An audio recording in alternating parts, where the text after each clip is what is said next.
The death of John Kennedy Jr. was a terrible loss. The loss of his wife Carolyn and her sister Lauren was an unspeakable blow to their families and the other people who loved them. John embodied an extremely rare combination of wealth, charisma, and human decency. As we have seen and will see, the Kennedy family members have lived and died giving their best in service to the people of America and to the world. What might John and Carolyn have done for their country and the world if they had lived? Let's try not to get lost in the swamp of facts surrounding their deaths, and let's try instead to stay rooted in an appreciation of what we lost when they died. In getting started, there are some preliminary points we should discuss. The first has to do with understanding the forces at work in recent and current U.S. history. State-sponsored racism and genocide were invented by the rich and powerful in this country, and their involvement with Hitler cannot be overestimated. For example, Chase Manhattan Bank, the Rockefeller Bank in Paris, seized the assets of their Jewish depositors and then ordered Hitler to tell them to do it, which of course he did. The Nazis who run this country ordered Hitler around. Hitler represented a dictatorship of the rich bastards, of the largest corporations, of the power elite against the Democrats, who think society ought to be run by the people and for the benefit of the people. But the most powerful Nazis were not in Germany, they were right here. The Rockefellers and the Harrimans, the Fords and the DuPonts helped to create Hitler, helped to promote him and armed him. And they didn't lose World War II. Hitler did. The German people did. The Jewish people did. But the Rockefellers and the Harrimans, the Fords and the DuPonts, they won. After 8 years as president, in 1960, Eisenhower finally figured out that he was surrounded by Nazis. He called them the military-industrial complex, and he tried to warn the new president, John Kennedy, that these guys were trying to take over the government and end democracy. We must guard against the acquisition of unwarranted influence, whether sought or unsought, by the military-industrial complex. We must never let the weight of this combination endanger our liberties or democratic processes.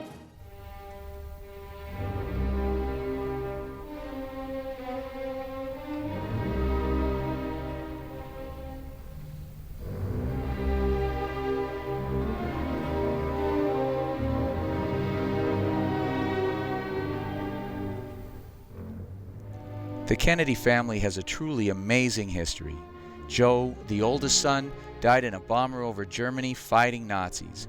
Jack died fighting the Nazis here, the military-industrial complex. They wanted the Vietnam War as an excuse to loot the U.S. Treasury. When as president, John Kennedy Sr. opposed them, they shot him down like a dog in the streets of Dallas. Bobby Kennedy, the third brother, took up the fight against the military-industrial complex and ran for president, promising to end the Vietnam War that his brother was murdered for opposing. Bobby was murdered after winning the California primary. My thanks to all of you, and now it's on to Chicago, and let's win there. Thank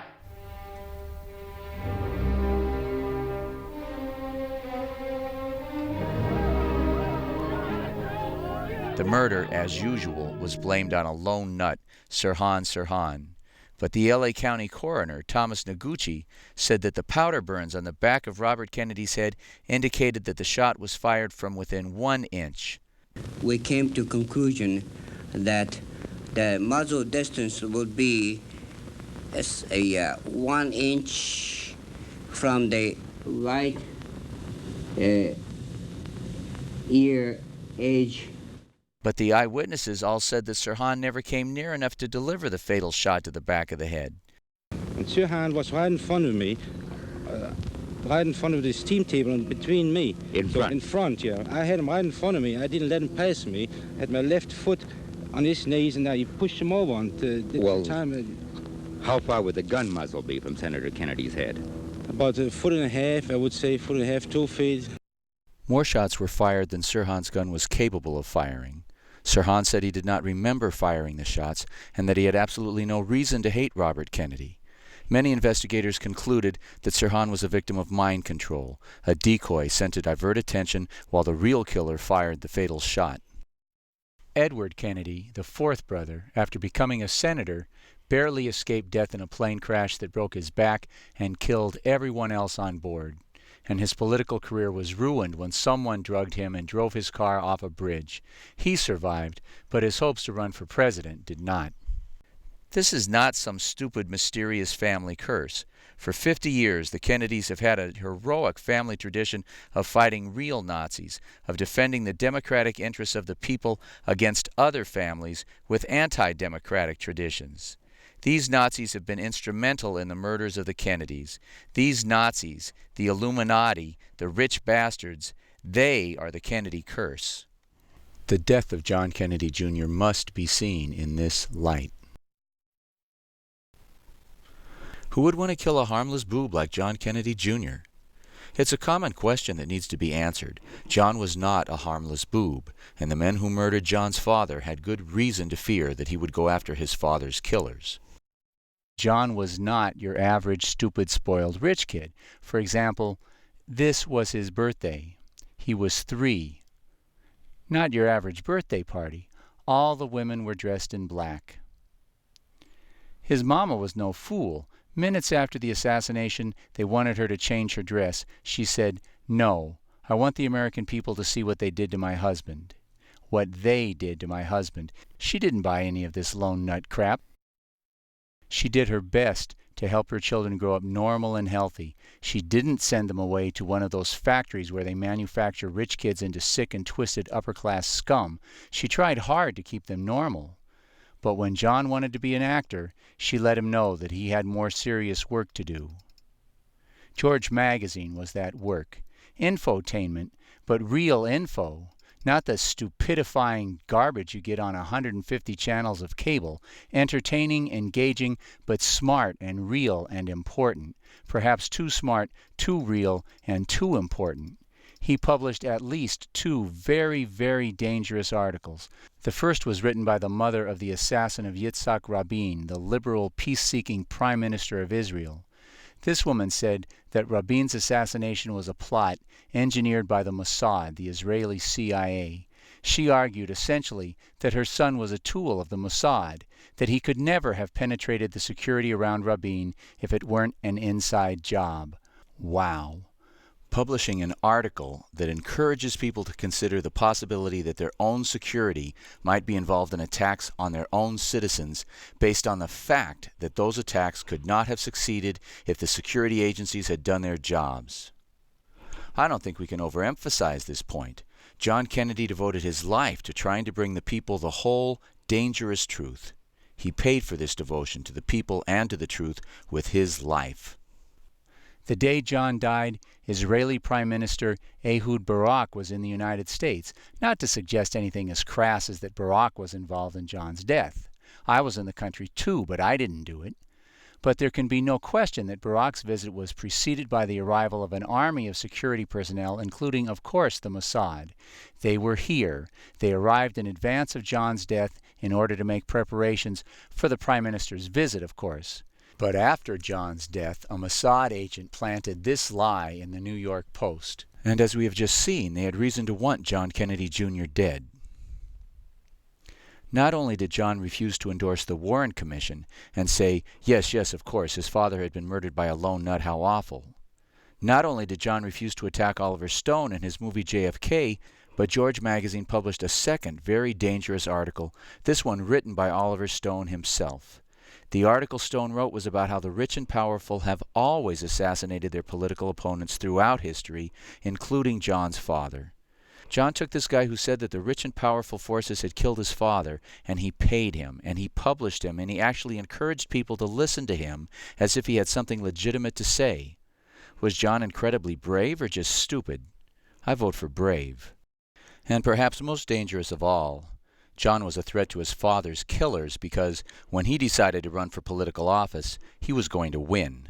Did People magazine pick George W. as the sexiest man in the world? No, they didn't. They picked John.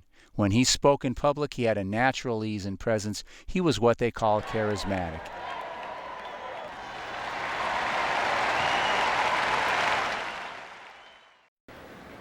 Over a quarter century ago, my father stood before you to accept the nomination for the presidency of the United States.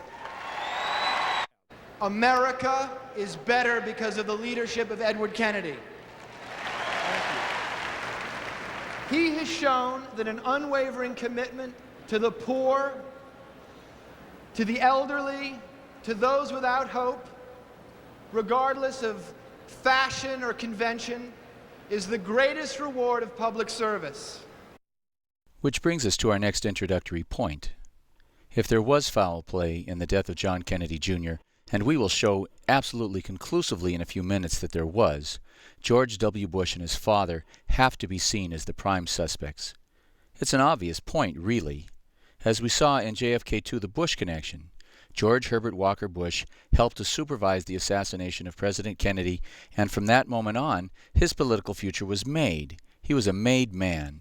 He lost the race for Senate. They gave him a seat in Congress. He lost again for the Senate. They gave him a job in the White House. He lost the primaries to Reagan. They made him vice president, and he ruled while Reagan napped for 8 years. Does little Georgie's political career show such intervention, such involvement by the dark lords of Nazi politics? You be the judge. A few weeks after John Kennedy Jr.'s death, little Georgie lost to John McCain in the New Hampshire primaries. Now, when you lose in New Hampshire, you're supposed to see the rats scurrying from your sinking ship and jumping on board with the winner. After New Hampshire, the money flows from the losers to the winner. That's how it's supposed to go, as water runs downhill and as day follows night. But in 1999, that's not how it went. Water ran uphill. Night was followed by a much deeper darkness, and money flowed like a plague into the coffers of George W. Bush after his loss in New Hampshire. Now, how can you explain this? Why didn't that loss increase financial support for John McCain by the big money establishment? He was clearly more electable. Why did that loss result in a sudden and enormous increase in financial backing for George W.? These millions of dollars allowed Bush to smear and slime McCain's image with incredible vigor, to buy up the endorsements of the religious groups, of the veterans groups, and to call virtually every voter in the state and tell them the lie that McCain had an illegitimate black child. Why did the big money establishment overwhelmingly support Bush at this time instead of siding with McCain? Was it because McCain was a war hero and Bush was a draft dodger? Was it because Bush had been an openly drug-abusing alcoholic and McCain had led a conservative lifestyle? How do you explain it? It's not so difficult. They needed a stooge, someone they could trust to shut up and do what he was told as they planned and executed the murder of 3,000 Americans, to anger the American people into a series of unending wars, killing tens of thousands more, so that they could steal hundreds of billions of dollars from the national treasury. Now, if his father got his seat at this table by killing President Kennedy, who did little Georgie have to kill to get his seat at this table? It's a fair question. And now it's time to ask the key question you always ask your prime suspect. Where was Georgie the night John Kennedy Jr. was murdered? Go to a news retrieval service and search every newspaper in the world. You'll find that Friday, July 16, 1999, the day John Kennedy Jr. died, Bush was in Iowa in the morning, running for president, flipping pancakes and kissing babies.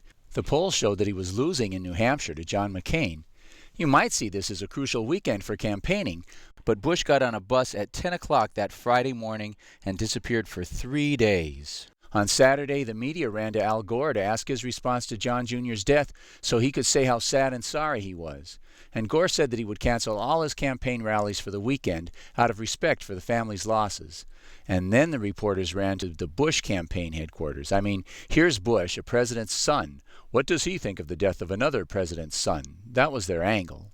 And is he going to cancel his campaign appearances like Gore? But do you know what Bush said? Nothing.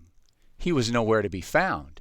His staff couldn't say where he was, what he was doing, or even when he would be back. Although they were sure, they said, that if they could find him, he would of course express his deep sorrow and sympathy for the family's loss. The last preliminary point to be made, based on the events of John's life, is that he was not a W. He was not an inconsequential, drug-using, heavy-drinking, irresponsible boob.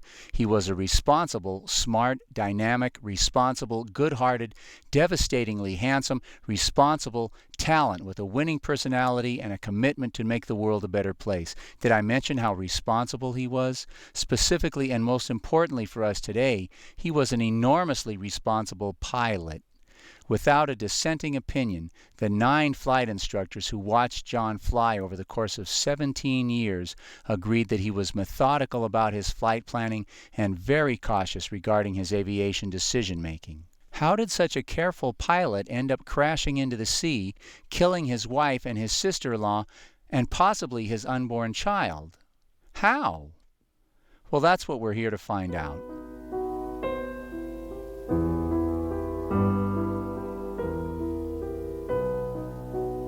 The National Transportation Safety Board, the NTSB, investigates all airplane crashes. They found no evidence in this case of any mechanical problems. The weather was clear and the moon was visible. The radar report shows that John's plane just suddenly dropped, as if someone had grabbed the controls, the steering yoke, and pushed it forward as hard as they could. It looks like a suicide. And it's standard in any accident investigation to examine the state of mind of the individuals involved to assess the possibility that the crash was not an accident at all, but a suicide. So let's do that quickly. John and his wife Carolyn were famous for a fight they had in public, and friends said that for 3 years they had disagreed about whether and when to have children. But in May, 2 months before the crash, John was very upbeat about his marriage and told Toronto businessman Keith Stein that he was looking forward to fatherhood. Stein said, quote, he talked about having kids as if it were imminent in their future. On John's fatal last Friday, he told his staff not to worry about their jobs because, quote, as long as I'm alive, this magazine will continue to publish, unquote. This would be a really cruel thing for a guy to say who was planning to kill himself in a few hours.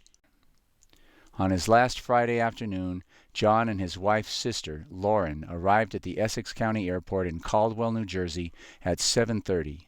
Witnesses say Carolyn arrived 15 minutes later at 7:45, and yet, while conditions worsened as the skies became more and more hazy as the sun went down, they sat around for 45 minutes.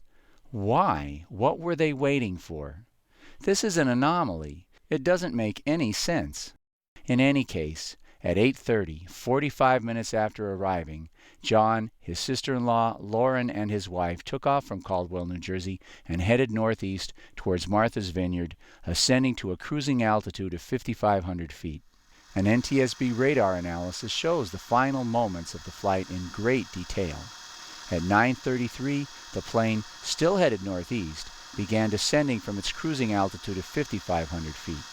At 9:38, the plane, while still descending, began a slight turn to the right so that it was headed due east, lining itself up with the southern coast of Martha's Vineyard. This was John's favorite approach to the Martha's Vineyard airport since it allowed him to fly over his mother's home on the southern shore where he spent many childhood summers. At 9:38 and 20 seconds, the plane completed the turn and stopped its descent. The plane was now at 2,200 feet. But it's against FAA regulations for a plane to fly below 2,500 feet without first contacting the tower. So in a manner which is absolutely typical of John's carefulness in following procedures, he brought the plane back up to 2,500 feet. At 9:38 and 50 seconds, with wings level, the plane was on final approach with 14 miles to go to the airport. At 200 miles per hour, the plane would land in about 5 minutes. At 9:39, John contacted the tower.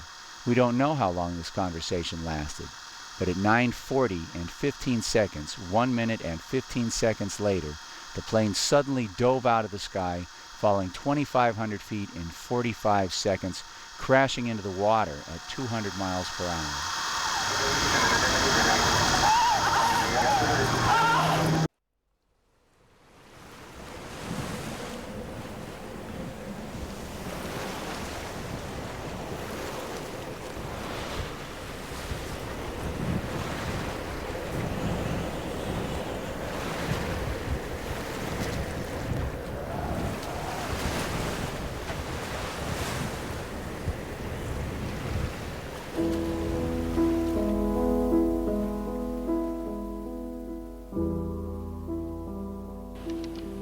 We have been told by the Coast Guard that, in fact, there is now evidence of a last communication last night with JFK Jr.'s plane as it was making an approach to Martha's Vineyard Airport. Petty Officer Todd Burgun joins us from the Coast Guard base in Boston. He is a petty officer and a public information officer.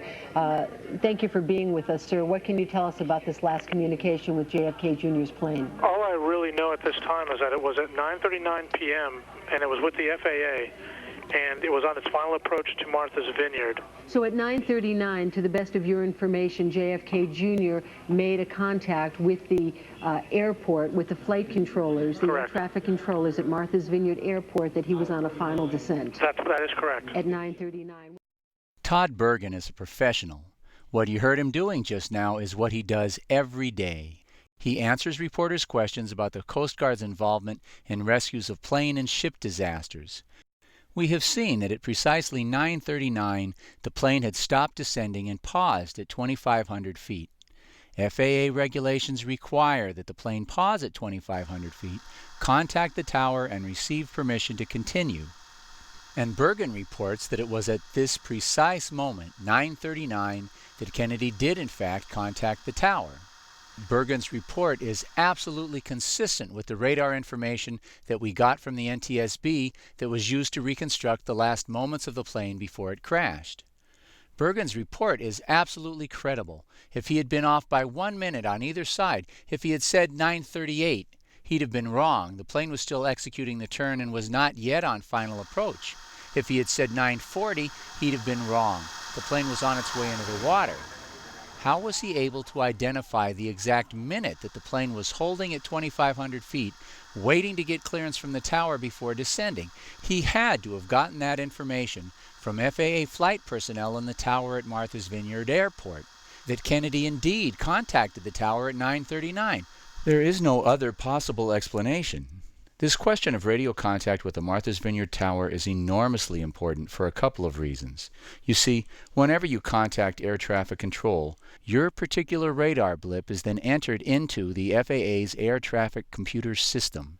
If anywhere on your flight path your plane should happen to descend below 100 feet, the computer will immediately set off an alarm at the FAA traffic control facility. So therefore, as a result of Kennedy's 9:39 radio contact with the tower, the plane should have set off a low-altitude alarm in the FAA's traffic control offices when the plane descended below 100 feet. The FAA should have begun the search at 9:40 when this low-altitude alarm went off. They knew before the plane hit the water. FAA regulations also require that a search be begun anytime a plane contacts the tower on its final approach and then fails to land within 5 minutes. As a result of John Kennedy's radio contact with the tower then, the FAA also should have begun a search at 9:44 when John Kennedy's plane failed to land. How long did it take the FAA to begin searching the approaches to the Martha's Vineyard Airport?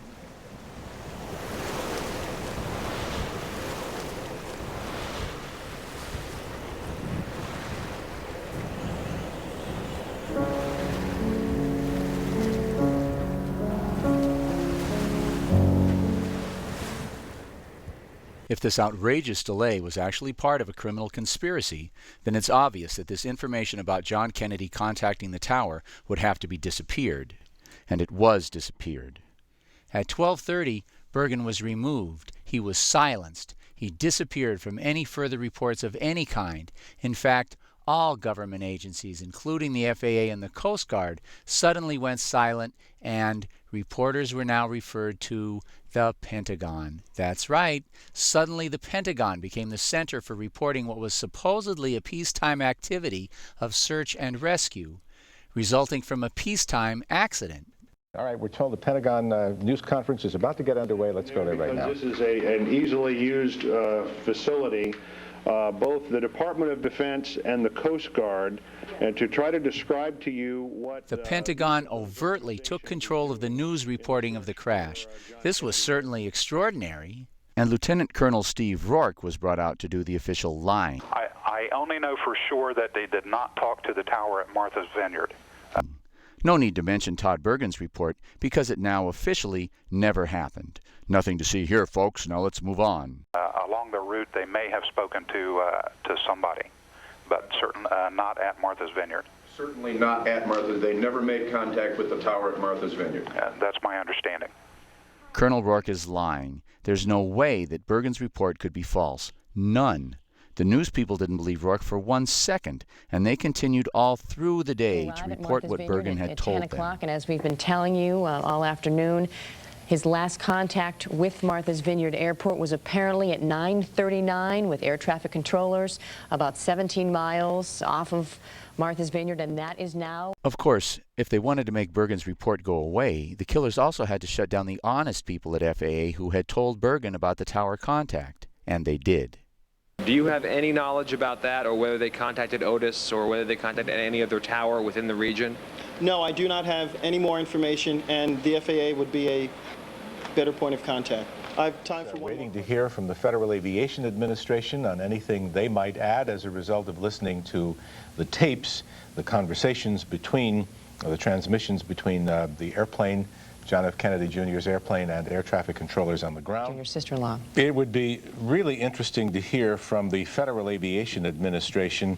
They must have by now listened to the audio tapes of the air traffic controllers' conversations with JFK Jr.'s airplane from the time that it left. I'm surprised that we haven't heard anything from the FAA just yet. Hopefully we will hear something from them soon that will give us an indication of what might have gone wrong. From the radar screens, the FAA has said nothing this afternoon. We've only heard from the Coast Guard officials and for the Civil Air Patrol people, but this is what we have. With JFK Jr.'s plane. This report by the official Coast Guard spokesman was probably the most significant piece of information that appeared in the early reports and was then washed away. But it certainly wasn't the only piece of professional on-the-scene reporting that was disappeared from the news by the conspirators at the Pentagon. At about 02:15 this morning, Coast Guard Operations Center at Group Woods Hole in Woods Hole, Massachusetts, received a telephone call from a family friend indicating that John F. Kennedy, his wife Carolyn Bissett, and his sister-in-law Lauren Bissett, who had earlier departed from Caldwell Airport in Fairfield, New Jersey, were late in arriving at Martha's Vineyard. Now wait. John Kennedy Jr.'s plane was expected at the family home at 10. Friends of Lauren's were expecting her at the Martha's Vineyard Airport at 9:30, but no one reported the plane missing for 4 hours, not until 2 a.m.? That's not a very believable story, is it? And it's not true either. Connection at that point, because that's a question that I've had. If they knew the plane was missing, and this is what I heard earlier this morning, that there were family members, a family member of Lauren, or a friend of Lauren Bissett, the sister-in-law of John Kennedy Jr., Carolyn's husband. They were apparently waiting for her at the airport, and when she didn't arrive... These friends of Lauren Bissett, waiting for her at the Martha's Vineyard Airport, contacted Adam Budd, a licensed pilot and airport employee who first contacted the Martha's Vineyard Tower and then called FAA officials in Bridgeport, Connecticut to report that, quote, Kennedy Jr.'s plane was overdue. Any one of these phone calls should have caused the FAA to begin a search. Instead, FAA officials did nothing. Rescue and search crews were contacted early this morning when family members expecting the Kennedys at Martha's Vineyard at about 10 o'clock heard nothing, contacted the airport, were told there had been no word from the plane. They contacted FAA officials who then... In response to these phone calls, the FAA officials did nothing. 1 hour later, at 11 p.m., Senator Edward Kennedy became involved. He contacted the FAA to let them know that the plane was missing. A U.S. senator is going to be able to get some action, right? Wrong. The FAA officials did nothing. Pretty outrageous. And as you can imagine, it attracted the attention of the reporters trying to cover the story, and they tried to grill Colonel Rourke about this outrageous discrepancy. Colonel, Linda Killian from People magazine. I just wonder if there's any information about why, when the plane was expected in about 9:30, if there's any idea why you were not notified until 3 in the morning, and how important... Well, now you see why the Pentagon had to take over the press coverage. That way, if some terrorist like Linda Killian at People magazine tried to throw a bomb or ask a good question, they could just cut her off. This question of why the plane was not officially reported missing until 2 a.m. never got answered, never got asked again, and never got any mention in any of the media. But so did the Kennedys just give up trying to get a search started? No, they didn't. At 2:15 a.m., a family friend, Carol Radowell, got the bright idea to contact the Coast Guard. The plane was flying over water. Perhaps the Coast Guard could act on its own and search the water, even if the FAA was refusing to cooperate and search the skies. But let's first acknowledge here that if a plane is missing and you call the Coast Guard instead of the FAA, the Federal Aviation Administration, it's either because you're retarded and you don't know the difference between flying a plane and sailing a boat, or it's because you have exhausted all hope of getting the FAA to act. The Kennedys aren't retarded. By 2:15 in the morning, they were desperate and they called the Coast Guard to look for a plane. The Coast Guard cooperated, I guess you could call it that. They contacted the FAA. Ay, Meshuggah. But at least now the FAA was on notice that another government agency was involved. They had to do something, and so the FAA did something. The FAA contacted the Air Force, the government agency most obviously criminally involved in the events of September 11th. The Air Force contacted the Coast Guard, letting them know that the Air Force, not the Coast Guard, was now in charge, letting them know that the Coast Guard should now do what the military tells them to do, and the Air Force then sent the Coast Guard on a wild goose chase to search an area 100 miles away from anywhere the plane might have gone down. Meanwhile, from 2 a.m. until 7:30 a.m., the Air Force and the FAA did nothing.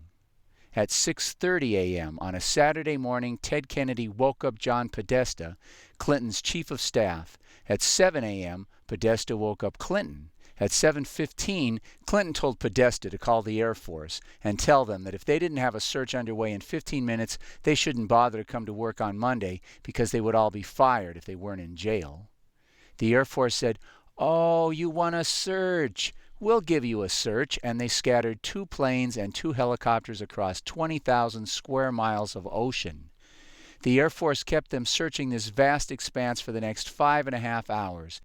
Now, obviously, not everybody at FAA was involved in a criminal conspiracy, with Colonel Rourke and the Air Force and the Pentagon.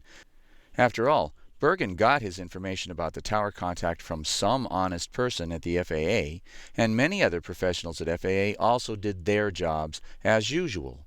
For example, studying the radar tapes of Kennedy's flight, performing what is called an NTAP radar analysis. The name of this type of review of the radar records, NTAP, means that you go back to takeoff. You start with the plane identifying itself to the tower, giving its N number, its registration number. In this case, N529JK. The plane's radar blip is identified at takeoff, and this particular blip is then followed along its flight path until it disappears, indicating the crash site. The New York Times says this information was available at 5 a.m. and hard-working, honest news people with contacts at FAA got a hold of this radar information, and they put it into their TV broadcasts, and they put it up on the screen at the same moment that they were asking Colonel Rourke to explain why, 8 hours after the results of the NTAP radar study were available, the search vessels were still scattered all over the Atlantic, when the radar showed definitively that the plane had gone down on the western approach to Martha's Vineyard. Colonel Rourke, Martha Raddatz from ABC. ABC is reporting today that the plane possibly went into a dive about 19 miles off the coast of Martha's Vineyard. Does that mean the search will start focusing right there and you will pull away from, say, Long Island or other areas you're searching, or will you pretty much go about what you're doing? We'll continue on the same track that we're on, which is to search the entire area. We have nothing that absolutely pinpoints one area as opposed to another, so we can't rule out the entire flight. The reporter can't believe what she's hearing. Can it be that this guy, the spokesman for a day, chosen by the Air Force, doesn't even know about the radar information? So she asks him. Are you hearing those reports at all about 19 miles off Martha's Vineyard? The radar... I'm sorry, go ahead. The radar indicated that at some point that the plane may have gone into a dive? The radar position is just a last possible position, and it's... The radar position was not just a last possible position. It was a crash site. This is the official radar report from the NTSB documents. The plane dropped 1,200 feet in the first 12 seconds. This is 12 times what would be considered a normal rate of descent. The next 30 seconds is probably 50 times normal. The plane then disappeared from the radar. Rourke had this information, but this is not an area of special interest to him. And Colonel Rourke didn't simply misspeak at the press conference. He told this lie to anyone who would listen, including the New York Times. But back at the Pentagon press conference, the lying is just getting started. Just a last possible position, and it can't even be confirmed that it's the aircraft we're looking for. So, again, we can't rule It out. can be confirmed. It had been confirmed. Remember, the NTAP radar study begins by identifying the plane at takeoff. So again, Rourke is lying. But let's take a moment to clarify who this Colonel Steve Rourke is. Lieutenant Colonel Steve Rourke, R-O-A-R-K. He's currently the director of the U.S. Air Force's National Search and Rescue School, which is at the U.S. Coast Guard Station in Yorktown, Virginia. He is the former director of the Air Force Rescue Coordination Center. He is physically in the Rescue Coordination Center right now.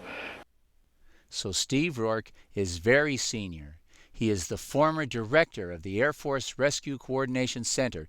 Colonel Rourke is a HH-53 helicopter pilot. He's personally been involved in over 1,000 rescues, search and rescue operations in his career. And Steve, are you there? Yes, sir, I am here. Colonel Rourke may not know anything about what happened to John Kennedy Jr., but he does know about search and rescue in general. He's intimately familiar with what an NTAP means. He must be vastly familiar with radar tapes. So Colonel Rourke's errors are not simple mistakes. He's lying his head off. But you answer the question, why? I guess I don't know why is a perfectly legitimate answer to that question. But can't we do better than that? Can we find any other evidence that suggests a more qualified, more specific, more useful answer than I don't know? I think so. The obvious answer is that they were trying to keep the rescue craft out of the crash area. Our search, and by about 1 o'clock this afternoon, we had narrowed that focus down to an area of about 17 miles southwest of Martha's Vineyard, consistent with the kind of flight path that we would expect flying VFR from Caldwell, New Jersey to Martha's Vineyard. At about that same You get the point. The FAA knew where Kennedy's plane had gone down before it hit the water. The NTAP radar study verifying where Kennedy's plane had crashed was completed at 5 a.m., but Rourke and the Air Force kept the Coast Guard searching this vast expanse for the next 5.5 hours. It wasn't until after 1 o'clock in the afternoon, when a suitcase washed up on the beach with Lauren Bessette's name tag on it, that the Coast Guard, acting on its own, was finally able to focus on something remotely resembling the crash area. One last point on this question. All civil aircraft are required to carry an emergency beacon, or an ELT. These emergency locator transmitters are crash activated. If a plane crashes, the ELT sends out a signal that is received by a network of satellites that can instantly locate the crash within a matter of a few feet. So, where did ABC get the information for this picture, which shows a beacon in the crash area?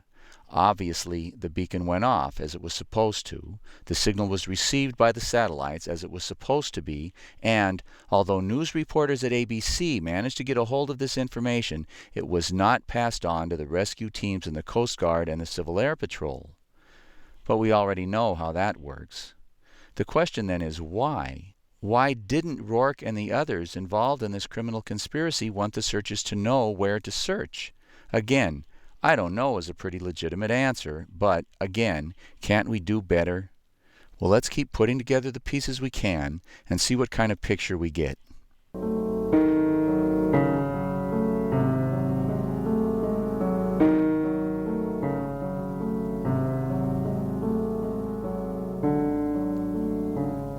At 2 a.m., as soon as the Coast Guard tried to involve itself, the military took charge of the search.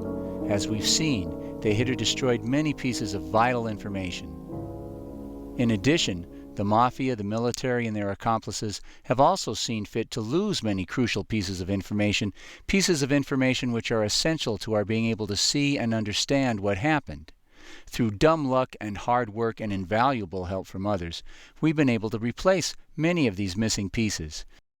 We also heard that they picked up a radio beacon, the emergency beacon that these airplanes are equipped with, and they're set to go off on impact.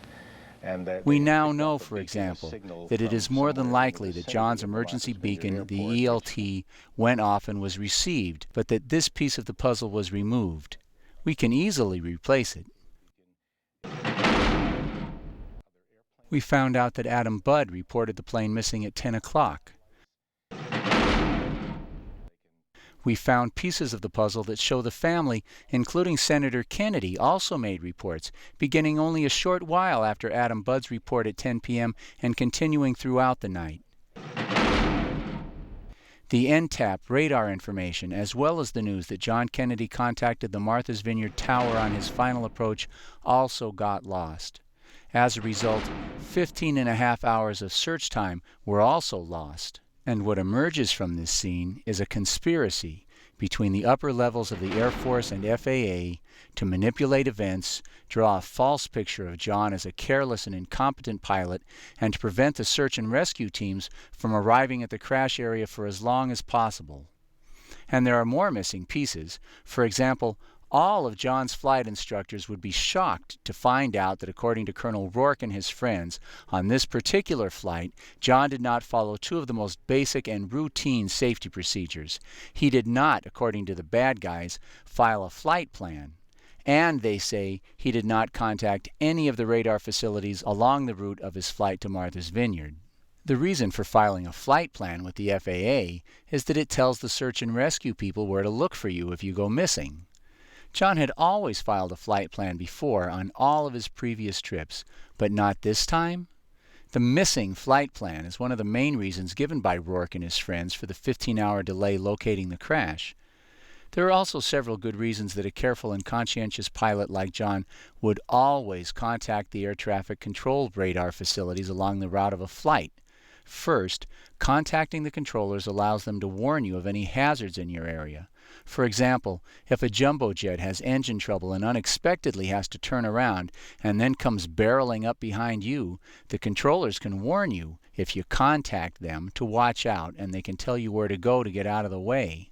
If a storm develops suddenly and comes sweeping into your flight path, the controllers can warn you, if you contact them. In addition, when you contact them, the air traffic controllers give you an identifying radar code that you punch into a device on your plane called a radar transponder. Your onboard radar transponder then sends out a signal, which is picked up by the FAA's radar, so that your radar blip now tells them exactly who you are and what your altitude is. And, as we discussed before, when you contact the controllers, they enter your transponder's blip into the computer system, so that if your plane descends below 100 feet anywhere but on the runway of your target airport, an alarm goes off in the FAA air traffic control facility, telling the controllers to send a search and rescue team to come and get you. So contacting the controllers or not contacting them is not exactly a small deal, and it was unheard of for John not to follow such a basic procedure. So Rourke and his friends say that John Kennedy never contacted anyone and never filed a flight plan, and idiots like this guy point to this as evidence to show that John was a careless, irresponsible daredevil who deserved to die. But given Rourke's record of lying about everything else, the fact that Rourke says anything certainly doesn't mean that we should believe it, maybe the opposite. And given John's 17-year record of careful, meticulous adherence to safety procedures, it seems more than likely that John did file a flight plan and that he did contact the air traffic control facilities along the route, but that his flight plan and all of his contacts with air traffic control somehow became missing pieces. John's plane had a simple cockpit voice recorder that should have preserved a record of the conversations and noise that took place during the last 5 minutes of the flight. But when the plane was recovered, the backup battery, which was necessary to preserve this information, was missing. And so, therefore, this critical information of what happened during John and Carolyn and Lauren's last moments is also missing.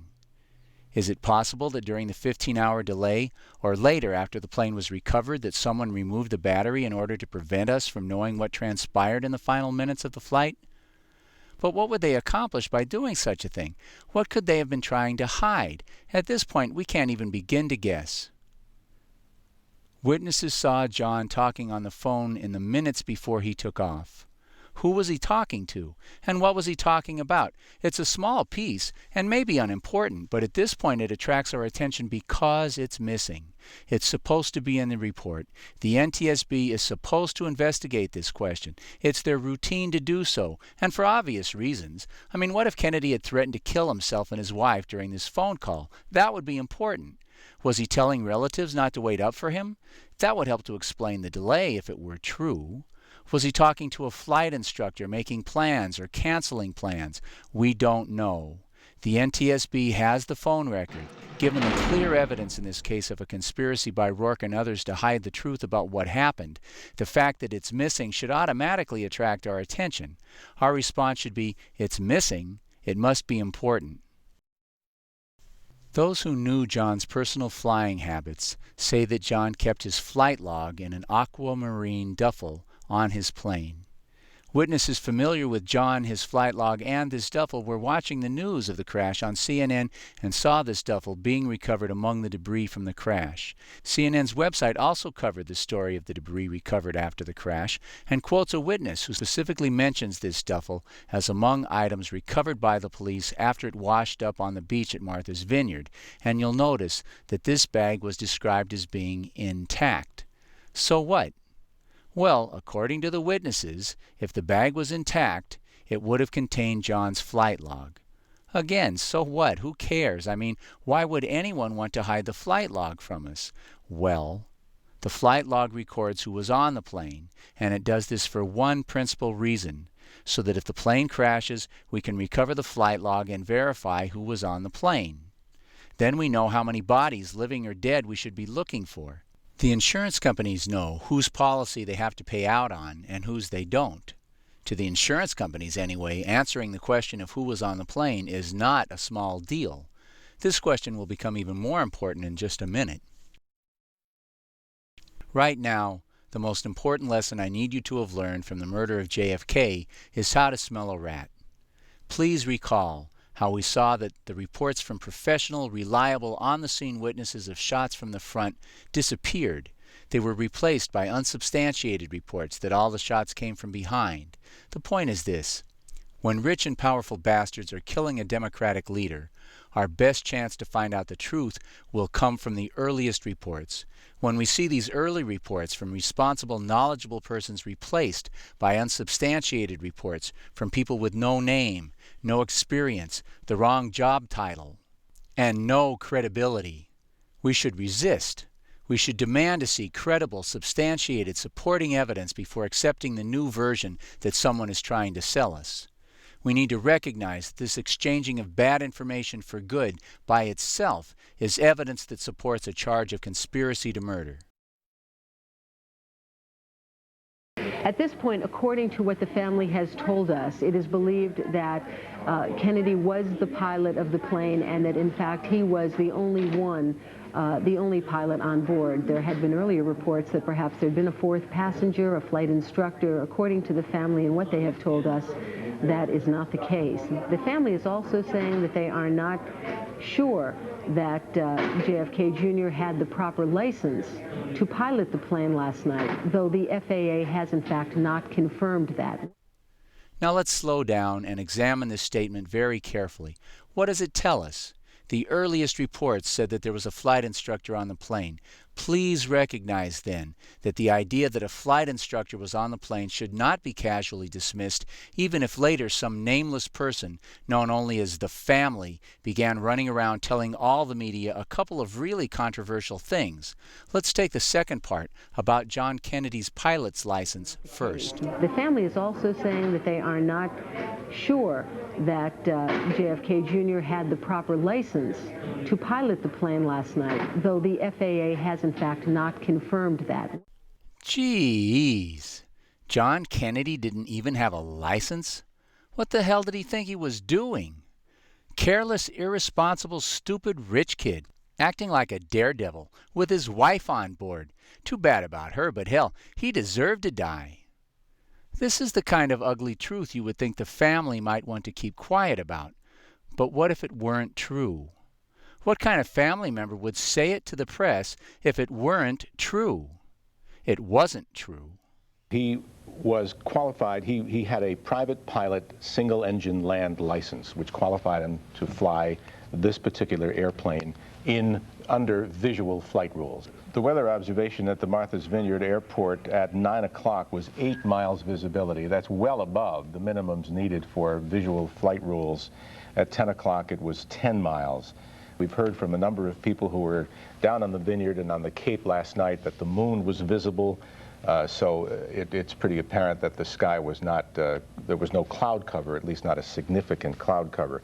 So 6 or 8 miles visibility, that would put it well into the category of visual flight rules so long as the ceiling was at 1,000 feet or better. It wasn't true. Kennedy had 17 years experience, over 300 hours of flight time, enough to qualify to become an instructor. He had recently taken the performance test to get his instrument license, allowing him to fly blind in the thickest fog, and passed. But the weather was clear, and he was legal to fly even with his old license under visual flight rules. So why did this mysterious person named the family say it? Are there members of the Kennedy family who enjoy Kennedy bashing? The description of Oswald mysteriously going out over the police radio indicates that the killers had infiltrated the Dallas Police Department. This baseless false report suggests that the killers have some of their people identifying themselves as the family and spreading lies. But for now, let's simply make the point that the person calling themselves the family and telling these vicious lies about John's license is also the source of the story that there was no flight instructor. And now let's have a good hard look at the question of whether there was a flight instructor on the plane. The early report that there was indeed a flight instructor on the plane came from an entirely reliable source, Carol Radowell. Remember how the FAA ignored all the calls from the family and now claims that no one from the family ever told them anything about a plane being missing? Radowell is the clever and resourceful family friend who called the Coast Guard at 2 a.m. while other family members were sleeping. Radowell told the Coast Guard there was a flight instructor on the plane, but how could she know? She wasn't on the plane. The NTSB says that no cell phones were used after the plane was in the air, so how could she know for sure what changes may have taken place in the moments just before takeoff? These are very good questions, and it's clear that she couldn't know for sure if there was a flight instructor on board, but neither could anyone else. No one could know for sure. She was guessing. But all guesses are not created equal. There are a dozen good reasons for her and you to think that there was a flight instructor on that plane. John always had a flight instructor. It's just a fact. In the weeks after the accident, the NTSB investigators could find no one who had ever known of an incident where John flew his new plane without a flight instructor on board. As far as anyone knew, John never flew that plane without a flight instructor. There was a reason for this. John had owned this plane for a little less than 2 months. It was much more powerful than his old plane and had lots of high-tech safety features like a very sophisticated autopilot that could help him fly much more safely once he learned to use these sophisticated safety features. So he needed a flight instructor to teach him to use these fancy guidance systems. It's just a fact. It had been an unusually hazy summer. John had flown to Martha's Vineyard 8 times in the previous month.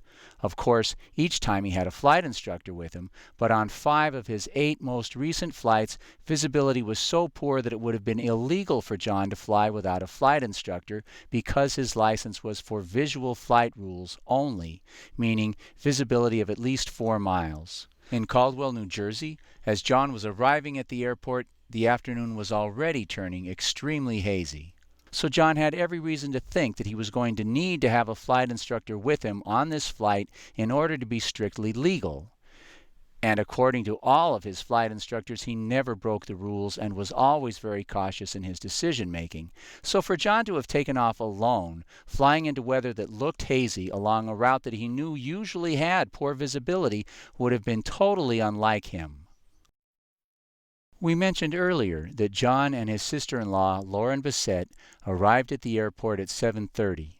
Witnesses say Carolyn arrived 15 minutes later at 7:45, and yet, while conditions worsened, as the skies became more and more hazy as the sun went down, the three of them sat around waiting for 45 minutes until 8:30 before taking off.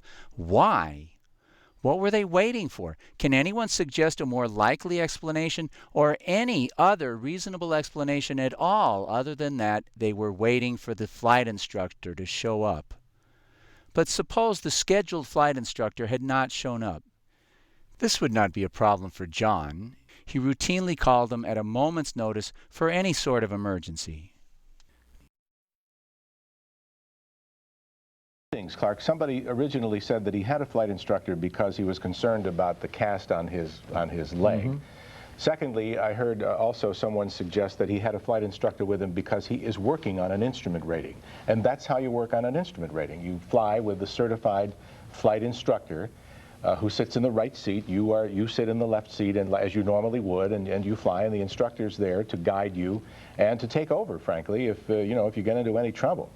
So those could be the two reasons there was some suggestion or speculation that he might have had a flight instructor. Let's take these two reasons one at a time. The second one first. Kennedy was working on his instrument rating, but he had passed the written exam. He had passed the performance evaluation, but he needed to log hours, so that he had every reason to fly with an instructor and no reason to fly without one. And now let's get back to that first point. Clark, somebody originally said that he had a flight instructor because he was concerned about the cast on his leg. In fact, Kennedy had the cast removed from his ankle the day before, but he was still on crutches. He did not need his feet to fly, but he did need them to move the plane around while it was on the ground. Flying with the injury was not impossible or even dangerous, but it was inconvenient. And what do millionaires like John buy with their money? They buy convenience. It would have been much more convenient for John to have a flight instructor along. But we're just getting started with his foot injury. You see, lots of people who cared about John were worried about him flying with a broken foot. It may not have been a real threat. You don't need your feet to fly, but it was an obvious problem that easily attracted people's attention. The Boston Globe for July 19th quotes a Canadian business associate who says that John told him that, for the time being, he'd rather fly with a co-pilot because his broken foot made it difficult for him to operate the pedals controlling the rudder. Richard Blow, his friend and co-editor at George Magazine, had lunch with John on Friday afternoon, the day of the crash. Blow describes their lunchtime conversation and says that he told John he was worried about him flying with the injured ankle. "Don't worry," he said. "I'm flying with an instructor." And what do you think his wife is going to say? Here you have a guy on crutches because he crashed his mini-plane 3 weeks before. Every time Carolyn looked at him, what did she see? She sees a guy on crutches because he crashed his mini-plane 3 weeks before. How likely is it, do you suppose, that his wife is going to get on his plane with him without a professional pilot on board? You do the math. Ask any married man if you need help. The chances of her getting on that plane are a lot less than zero. It is incontrovertible that in the last seconds before takeoff, Kennedy may in fact have taken on a flight instructor. How can anyone say for certain that he didn't?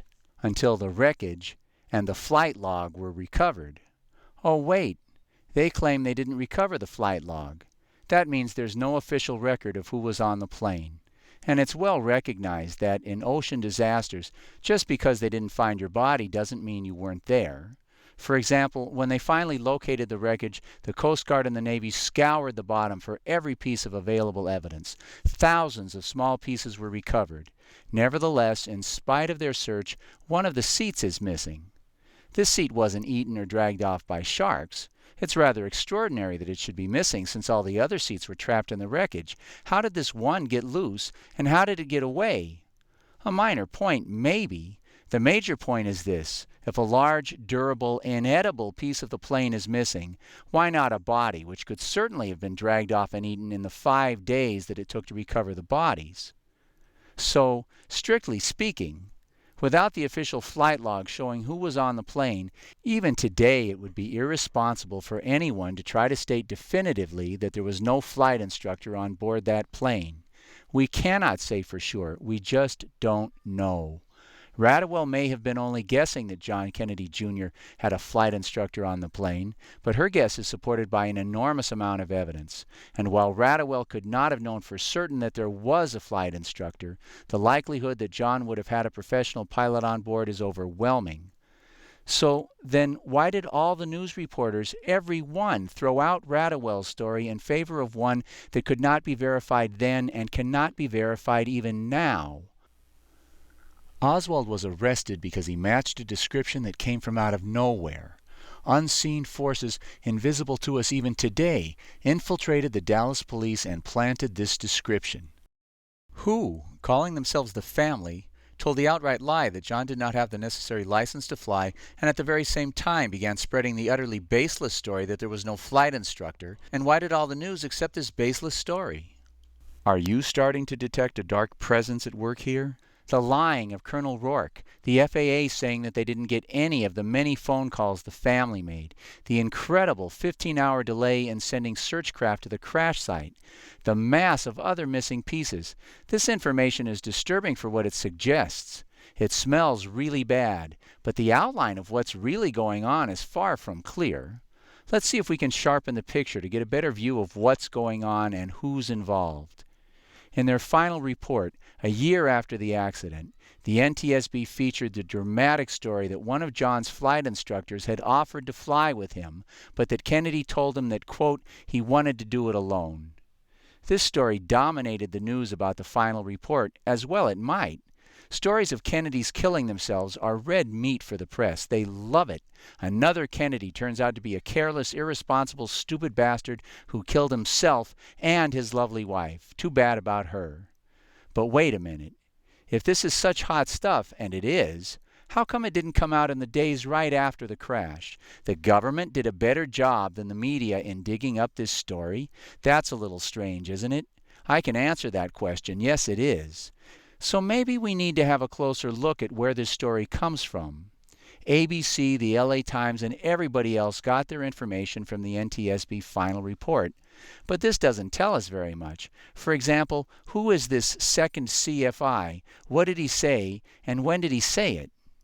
Well, the Certified Flight Instructor, or CFI, is named Robert Morena, and according to this memo, written 6 months after the accident, he told the NTSB about this conversation he had with John Jr. on the morning of the day he died. This is real live drama, eh? You offer to fly with someone of JFK Jr.'s stature, and he turns down your offer of help, and then he crashes. Wow. That would be hard to live with, don't you think? Hard to keep to yourself. Man, you would want to right away pick up the phone and tell your mama. You would tell your best friend right away. It would weigh so hard on you that you would tell strangers standing next to you waiting for the bus. And he probably did, right? But you know the government, they take 6 months to do the paperwork after a trip to the bathroom. They probably took 6 months to get around to asking this guy, right? No, they talked to him on July 21st, 5 days after the accident.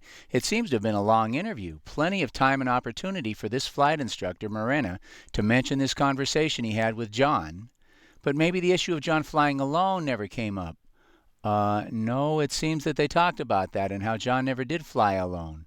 Well, maybe for some inexplicable reason Morena somehow forgot to bring up the conversation he had with John that morning. For some reason he just didn't think of it. No, it seems that's not going to get it either. You see, this letter, written just 5 days after the crash, tells us that the only reason for Morena not to have mentioned during his NTSB interview that he had had this conversation with John is that he had already brought up this last conversation the morning of the flight in this letter and had nothing new to add. Only he failed to mention one thing in this letter. Where's the part about John saying he wanted to do it alone? You got me. I don't see it. I can't explain it.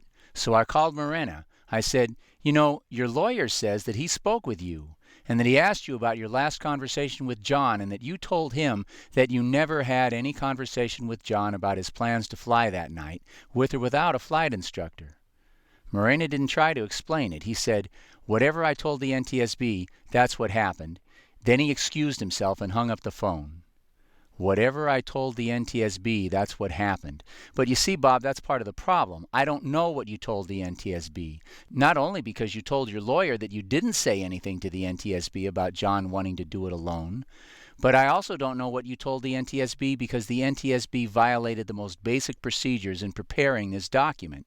You see, in any official government interview by any official government agency, they're supposed to tell us when and where the interview was done. If no lawyer is present, they're supposed to acknowledge that the interviewee knows that he has a right to have one present, and when they're done with the interview, they're supposed to type up a summary like this one, and then they are supposed to have the interviewee sign it, as they had Christopher Benway do here, verifying that the contents of the interview summary are correct. But there is no such verification on this letter. Did Morena say it? He wouldn't answer the question. David Muzio, the NTSB investigator who prepared this nasty piece of work, refused to talk to me and referred me to his supervisor, who would not answer the phone, would not return messages, would not answer letters or emails. But now let's review. 1. 5 days after the assassination, after the plane crash, Morena writes a letter for the NTSB where he mentions having a last conversation with John the morning of the crash, but he doesn't mention John telling him he wanted to do it alone. 2. Later the same day, Morena is interviewed at length by the NTSB, but the summary of that interview doesn't contain any mention of any last conversation. 3. 6 months later, the NTSB writes a memo saying Morena has suddenly remembered the crucial details of this crucial conversation. The unverified memo says nothing about how, when, or where Morena was interviewed. And 4. A month after that, in response to an NTSB inquiry, Morena's lawyer says that this sudden recollection is false, never happened. In fact, although we cannot say for certain one way or the other, the weight of the evidence suggests that not only did John Kennedy not tell Morena that he wanted to do it alone, indeed, the weight of the evidence suggests that there was, in fact, a flight instructor on that plane. Nevertheless, Morena's utterly incredible story was put into the NTSB final report and was then carried as the lead story in all the major media. I'm not implying, I'm saying, you can put this stuff on your roses, but don't you dare swallow it. How could the NTSB have accepted this story? How could they have included it in their final report without mentioning the lawyer's letters and the other glaring inconsistencies? And how could they have claimed to be finished with their investigation without resolving any of these inconsistencies? I don't get it. Oh, wait a minute. Yes, I do. But we're supposed to be able to learn from our past experiences. We're supposed to know something by now about how the bad guys manipulate the news when they kill one of the good guys. And if we have learned anything, we should be ready then to bet the farm that there was a flight instructor on that plane. So, they're trying to make us think there was no flight instructor. That means there was one. Okay. Makes no particular sense, but okay. So, they must have delayed the rescue for 15 hours so they could recover this guy's body. Am I missing something? Is there some other possible explanation? Well, at least now we have an explanation for the delay. It's a lousy explanation, but it's all we've got. Apparently, they pulled this guy out still trapped in a seat, which is why one of the seats was missing. Okay, this is crazy, but it's the only remotely reasonable explanation for what we know happened. I mean, why else present this dubious crap to us to make us think there was no flight instructor? Why else delay the rescue for 15 hours? I mean, that delaying of the rescue, what a mess. ABC got the beacon.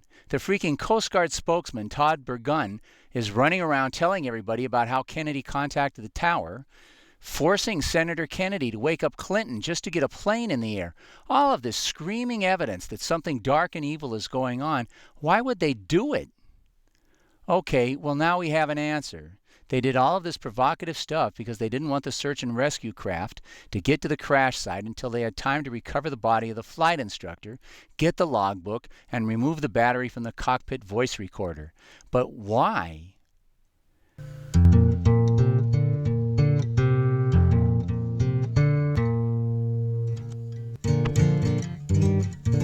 Maybe I should just let it lay, but I won't.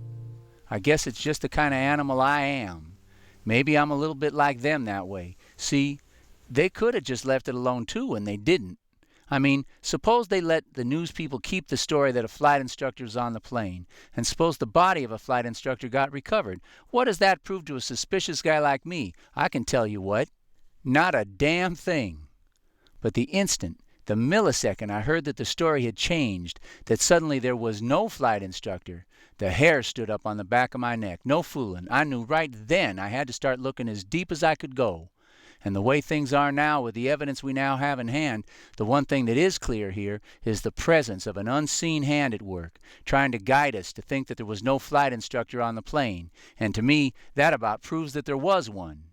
You may think that sounds crazy, but now answer me this then. Why did they steal the father's body and alter his wounds? Why? No good reason, but they did it. And because they did it, we now have 3 eyewitnesses to the deed, giving us our only real clear proof of government involvement in the conspiracy to murder. Thank you very much. It was a stupid idea for them to have did it. What can they gain by it? Nothing. The government doctors were going to lie about the wounds. Dr. Humes was going to say what they told him to say. It didn't matter what the wounds looked like.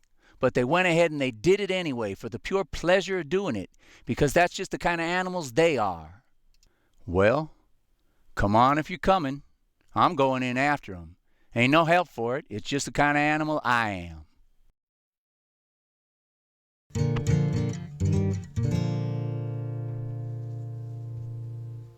Way down the hole, miles past the lies that showed up on the evening news, hundreds of pages past anything we've looked at so far, 333 pages deep into a 450-page report, we stumble upon a casual discussion of the fuel selector valve.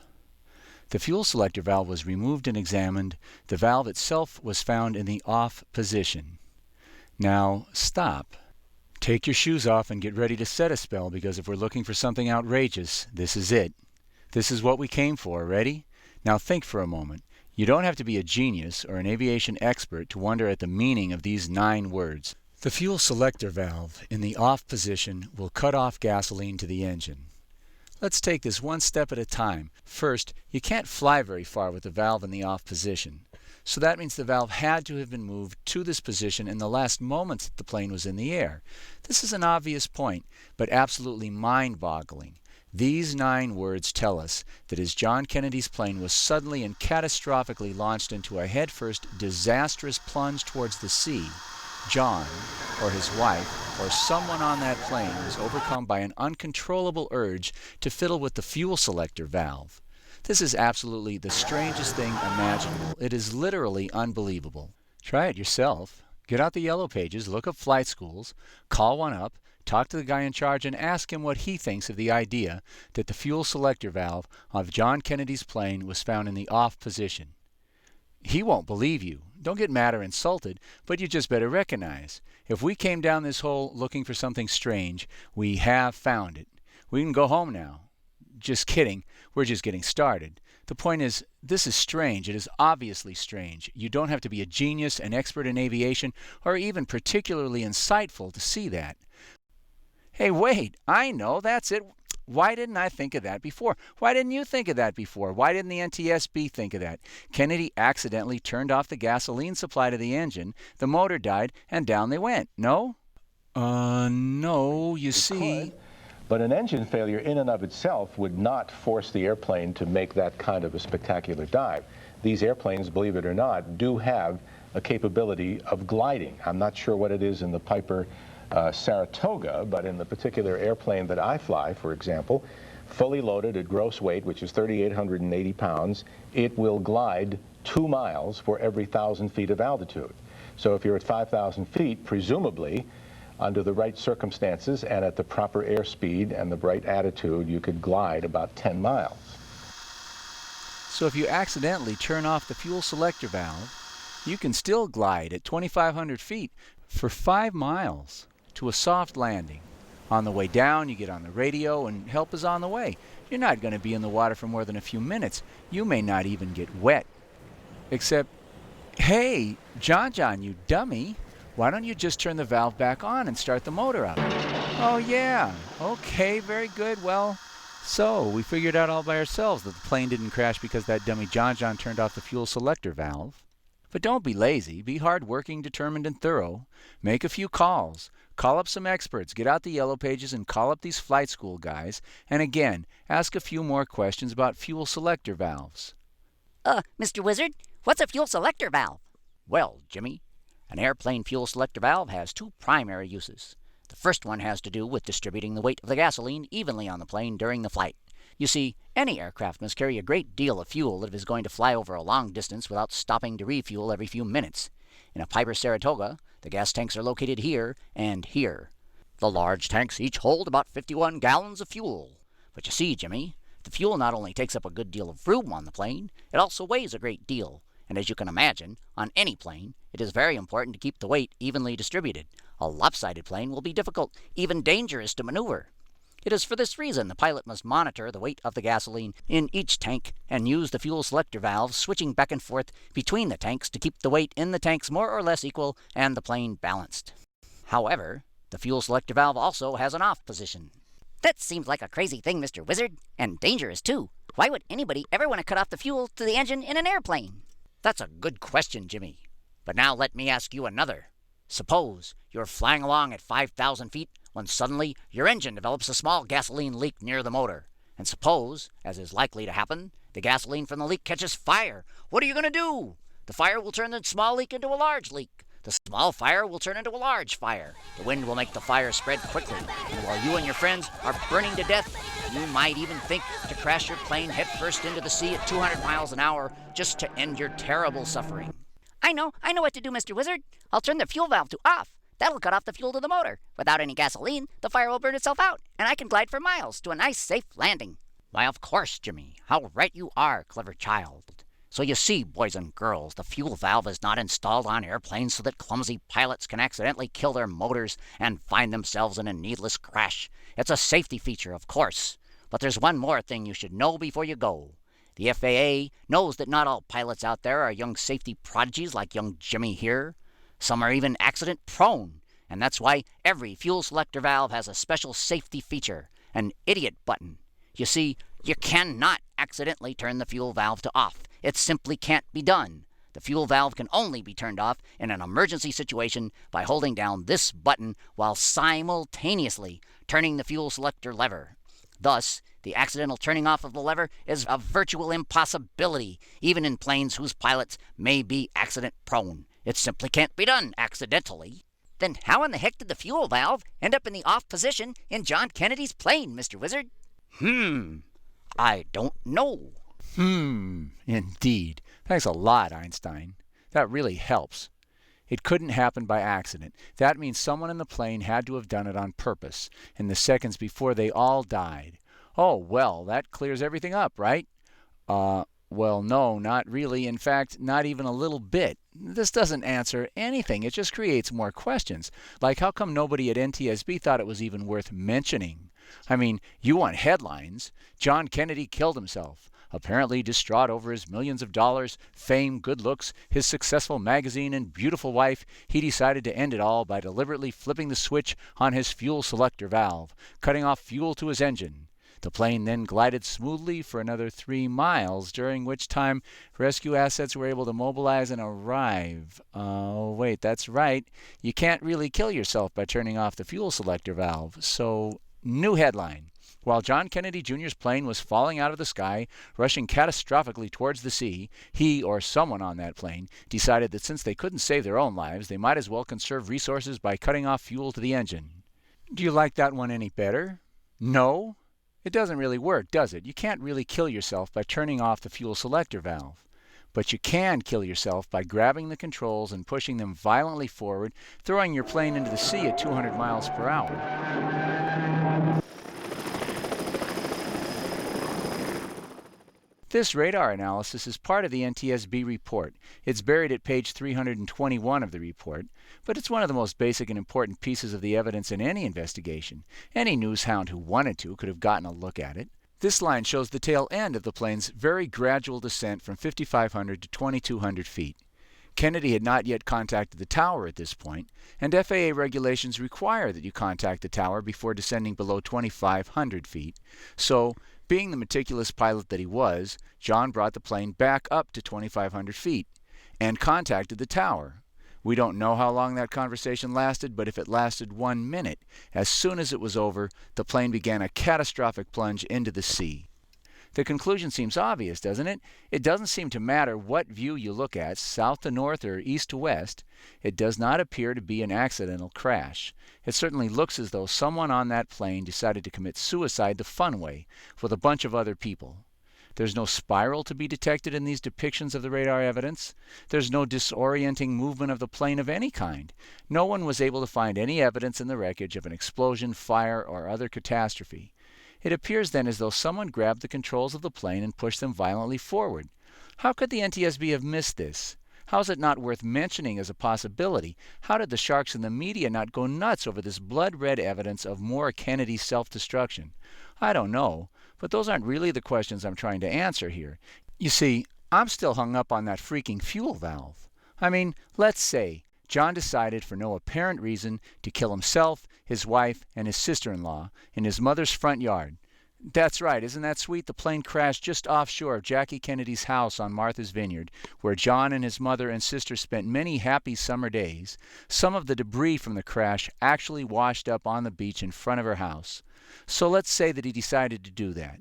And he decided to do it on the day before his cousin Rory's wedding, just to ruin the memory of her wedding in everyone's mind forever, so that they could remember the occasion the way he remembered his 3rd birthday as one of the saddest days of their lives. Okay, let's just accept the obvious for the sake of simplicity, that someone on that plane decided to commit suicide in the most monumentally ugly and hurtful way anyone possibly could think of. But the thing that's still bugging me is that John, or whoever committed murder-suicide, paused to carefully and deliberately turn the fuel valve on. Just in case the engine were to catch fire on the way down. This is still a freaking nutty explanation. Can't we come up with something that makes a little sense? But there it is. What you going to do? Ignore it? Deny it? Lie about it? Well, that's been done pretty well up till now, and we didn't come all this way just to close our eyes to the stuff we found. We came to see what we could see. So let's keep looking, right? I mean, what else? Keep looking, keep asking those questions. So I opened the Yellow Pages again and started calling up flight instructors again, talking to the ones who felt like talking about pilots who crash, talking about fuel selector valves, and pilots who turn their fuel selector valves to off as they are casually committing murder-suicide by plunging their planes, full of people, into the sea. It seems that it happens more often than you might imagine. You see, I was talking to this one old boy about John Kennedy's fuel valve, and he says, "Yeah, that's mighty strange, all right, but strange things will happen sometimes, you know. But hey now, I know another strange fuel valve story. You know that guy in Egypt Air 990? He turned off the fuel selector valve." And I said, "What?" And he said, "Yeah. You know, there was that flight out of New York City, Egypt Air 990, 15 weeks after John Jr.'s crash. There was a plane full of Egyptian military people, and right after takeoff, one of the pilots walks into the cockpit and says something about Allah Akbar, and bang, he grabbed the controls, the yoke, the steering thingy, and he pushed it all the way forward, sending the plane plunging straight down towards the ocean. Well, there's about 5 other pilots standing around, and they all jumped on this one maniac and pulled him away from the controls. And then they started struggling, pulling back on their steering yoke, trying to pull the plane out of the dive. But the plane had gathered speed and momentum, and a big airliner doesn't want to turn very easily under the best of circumstances, and so these guys are really struggling. And so while all the pilots are occupied with trying to bring the plane out of its dive, the maniac simply turns around and pushes the idiot button and turns the plane's fuel valves to off, instantly killing the engines. Now, without engine power, a 757 is a hulking dead weight, and the plane simply continued its natural course, plunging into the sea, killing 217 people. Damn. Well, thank you, Professor. That's a hell of a story. And folks, that's just the beginning. Egypt Air 990 hit the water 50 miles from where John Kennedy Jr.'s plane went down. Now there's a coincidence for you. And I should probably mention, no one in Egypt buys this story. First, outside of military operations, Muslims don't commit suicide. It's just not part of their culture. Secondly, the family insists that he had nothing to be suicidal about. His family loved him, his career was solid, his life was good. So many Egyptians think that it's more likely that the plane was taken out by an Israeli missile in order to kill all the military people on board. But the black boxes were recovered, which not only recorded the sounds of the pilots' voices and the sounds of the struggle, but a second black box recorded the readings from all the gauges and the movements of any levers and instruments used by the pilots to control the plane, including the steering wheel thingy, the steering yoke, and the fuel selector valve. Well, there's a third explanation. See if you like it any better. According to this theory of what happened, the maniac pilot on Egypt Air 990 was a Manchurian candidate. He'd been hypnotized, programmed, brainwashed by some country's intelligence agency to kill himself and everyone else on that plane by pushing the controls forward. But most importantly for our investigation, this theory says he had also been programmed to then turn the fuel selector valve to off. He had been programmed to do it 3 months after someone on John Kennedy's plane did exactly the same thing. What do you mean programmed? Hollywood has made 2 movies in the last 40 years with the title The Manchurian Candidate. Both movies tell the story of individuals who have been programmed through mind control techniques to murder political figures. The films are not based on fantasy. You can scarcely imagine how delicate and easily manipulated the human mind is. The next time a hypnotist entertainer is in town, take in the show. This fuel valve business made me want to know more about hypnotism, so I went to see this guy, Mark Sweet. You would not believe it if you hadn't seen it. Only a handful of the people who volunteered and got up on the stage actually went under and were hypnotized, but those who were would believe anything this guy said and therefore do anything this guy asked. Here he tells 2 of them that their butts are glued to the seat and they can only free themselves by wagging their tongues around in the air. Believe me, if that bench had had an airline steering yoke attached to it and Mark told them to push it violently forward and then turn off the fuel control valves, they would have done it. After the show we talked to them and their families. This was not a setup. But don't take my word for it. Go yourself. The CIA has been studying the potential of hypnotism to fulfill their requirements for mind control for 40 years. They would like you to believe that in 40 years they've learned nothing. Of course they're lying, but how much is there to study? Using hypnosis, Mark can make a person do anything. The only difficulty, then, is that not everyone is easily hypnotized. You can bet, then, that the CIA spent the last 40 years messing with people's minds, trying to figure out how to hypnotize anybody they want. This guy was just fooling around. The CIA, however, was not. The CIA has conducted mind control experiments under the title MK-Ultra for 50 years, many of them at this Canadian hospital. Here, the CIA's fascist scientist, Dr. Gottlieb, used all kinds of fancy techniques in his experiments. They would use intensive electroshock and LSD and other disorienting drugs to, in his terms, de-pattern individuals, basically to wipe the slate clean. Second, using tape-recorded messages, try to program in new behaviors by repeating these messages hundreds of thousands of times, while the victim was immobilized with other drugs. And the final phase was to try to wipe the slate clean so that people could not, again, remember what had happened to them but still have the new behavior. All without getting permission from anyone. Now, it doesn't take long to figure out why the CIA or other intelligence agencies would be interested in such research. Indeed, the goal of this program was to create Manchurian candidates, individuals who would go out and do whatever they had been programmed to do, including political assassinations, and who would remember nothing about their programming when their assignment was over. There is important and credible evidence that John Lennon's killer, Bobby Kennedy's killer, George Wallace's, and Ronald Reagan's would-be assassins were Manchurian candidates, victims of this kind of mind control. It seems, in fact, that after the fiasco of the murder of President Kennedy, which fooled only 20% of the population, the Manchurian candidate has become the method of choice used by these killers for removing those who get in their way. So what? So these monsters certainly have the capacity, the ability, the means to program people to kill themselves on an airplane full of people. The question is not can they. The question is did they? Well, you be the judge and ask yourself the question. how likely is it that two different pilots from two different cultures, trained in two different countries with no discernible personal problems, would choose to commit suicide by killing themselves and everyone else on board their aircraft by plunging their planes into the sea on two separate occasions separated by only 50 miles and 100 days?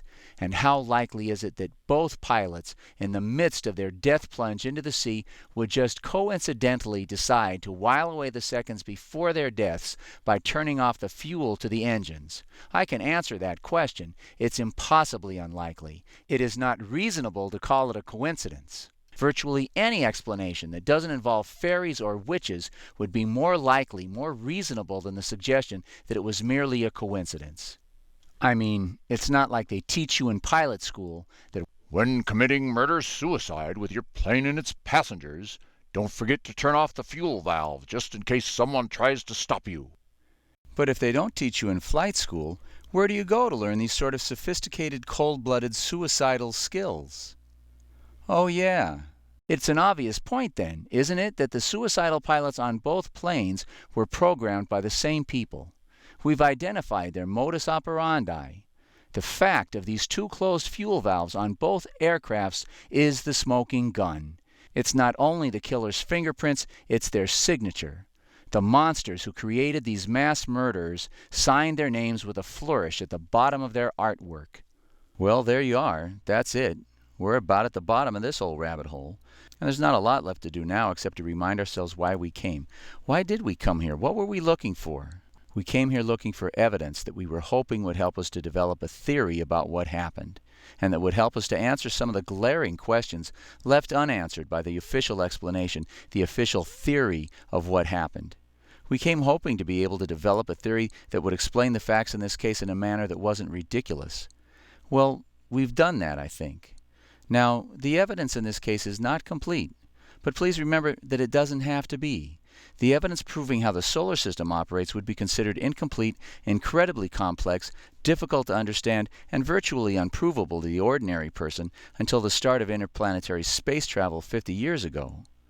Now, if most thinking people didn't accept Galileo's version of the solar system as soon as they heard it 400 years ago, they did accept it as soon as they compared it to the Pope's ridiculous story about giant crystal wheels rolling around inside a giant crystal ball.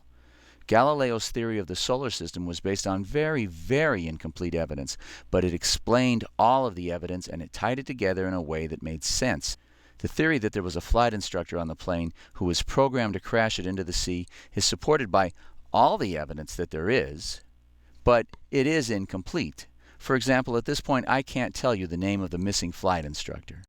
Maybe he was a prisoner, or a low-level contract agent, or maybe just some poor slob they dragged off the street and into one of their programming facilities. And the evidence is complicated. But knowing what we know about the forces of evil in this country, it shouldn't really require that much imagination to see this story as the most real and reasonable explanation of the evidence, especially when we compare this theory to the competing theory put forward by the NTSB, that an experienced, skilled, and careful pilot in a reliable aircraft with advanced safety features suddenly and for no apparent reason fell like a stone out of the sky. The NTSB theory can't begin to explain why the FAA ignored phone calls from a senator all night long. It doesn't explain why Bergen's story of radio contact was covered up.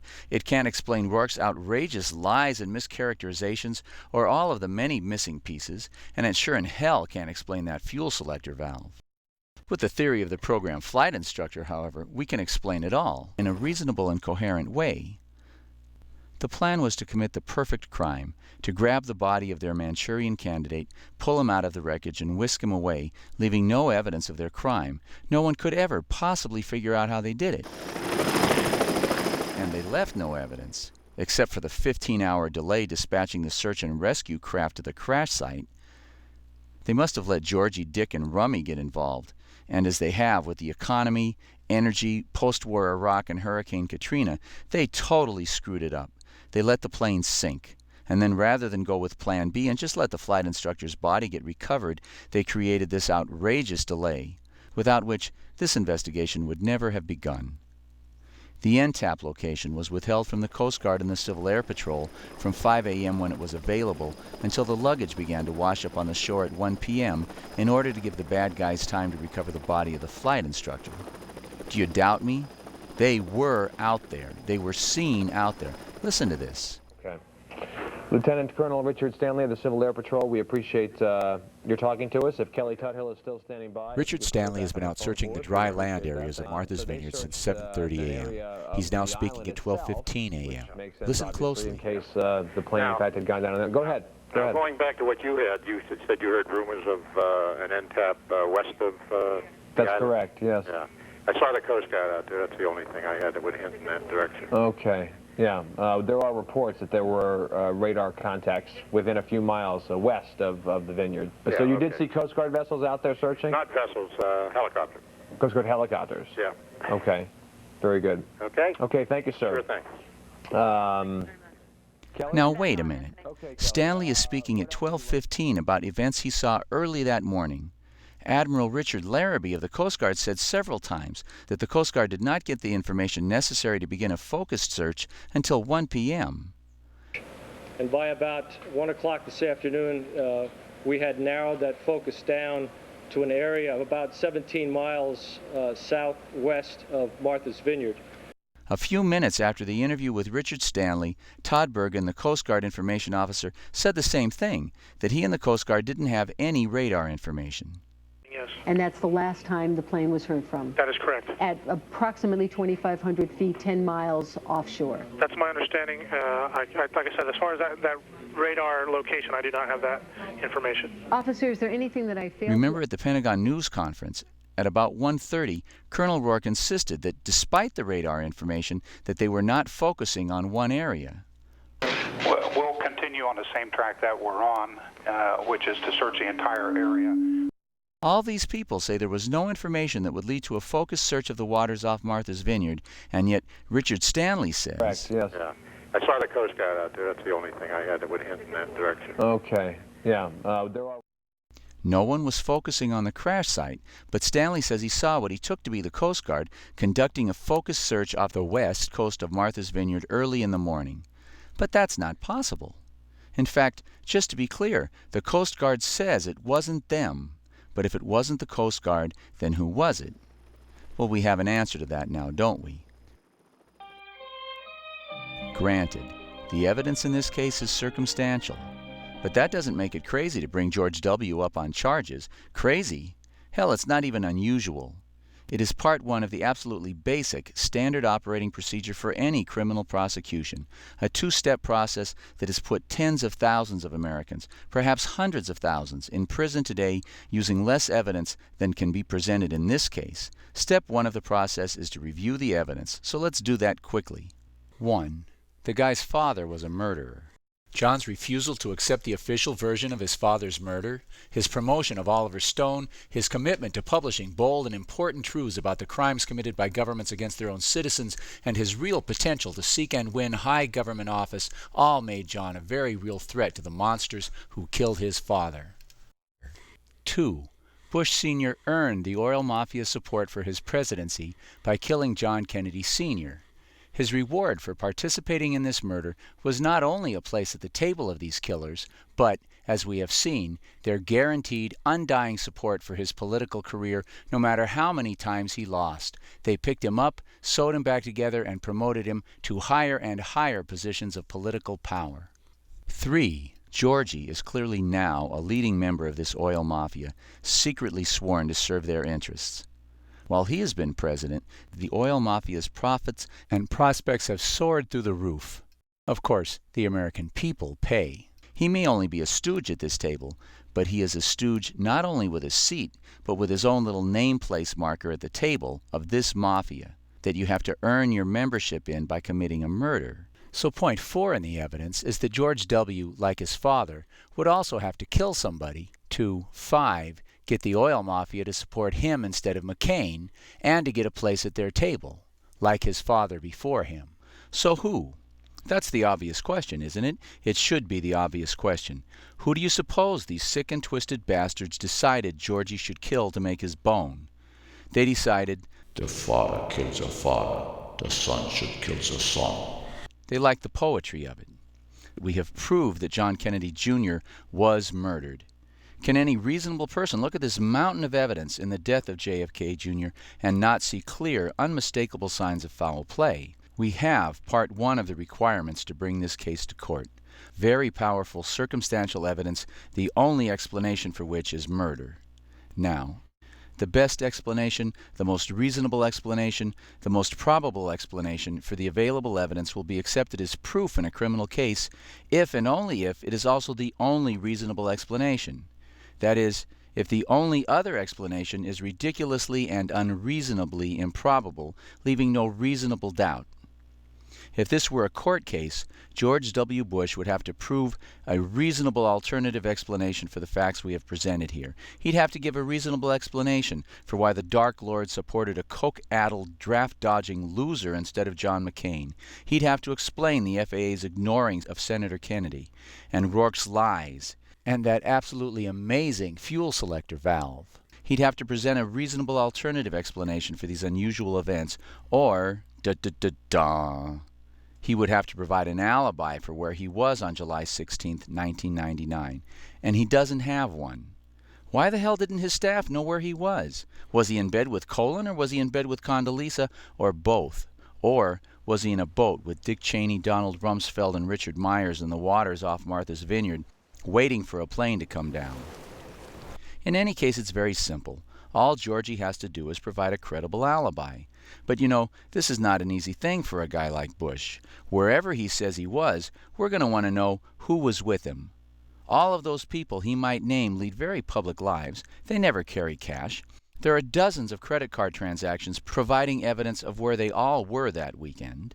The people who work at the hotels and restaurants where he might claim to have stayed would remember whether he was there the day John Kennedy Jr. died. Who was he with? His friends all have secretaries who keep their calendars of where they were.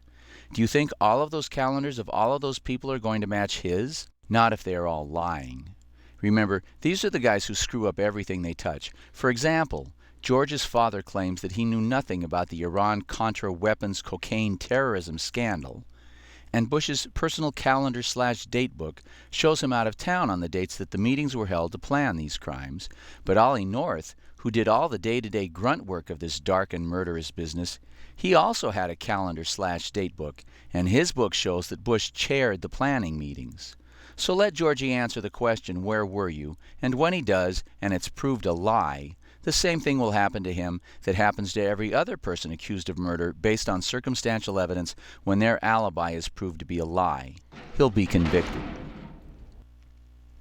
The United States, and the world really, is infested with a cancer, a sick criminal mafia.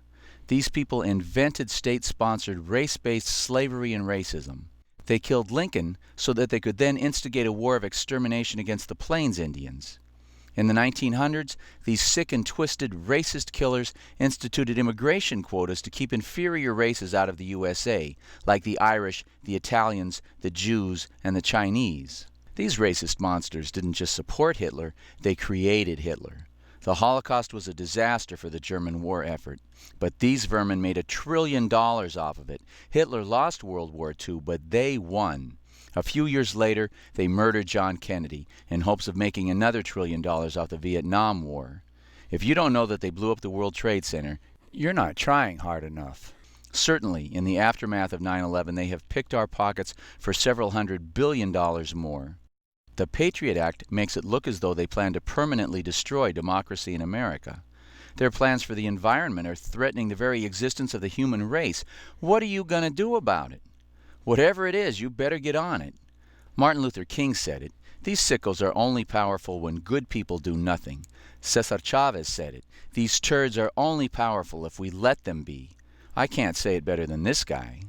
Now is the time to fight this dehumanization. Now is the time to realize you're special and you have power and you can affect change, and that we're in a war for the very future of humanity. It's that important, and you're a soldier on the front lines. So get out there and take it back to them, 110%. You don't have a choice, ladies and gentlemen. Run your own life, or somebody else is going to run it for you. For the sake of your children and grandchildren, don't keep silent. At the very least, school them. Give them this video. Give them the tools, the knowledge they need to take up this fight if they have the courage. This video is their real history. It may be the only real history they'll ever get in their lives. Your action, even if it's only telling your own children, is real history in the making. So go out and make some history.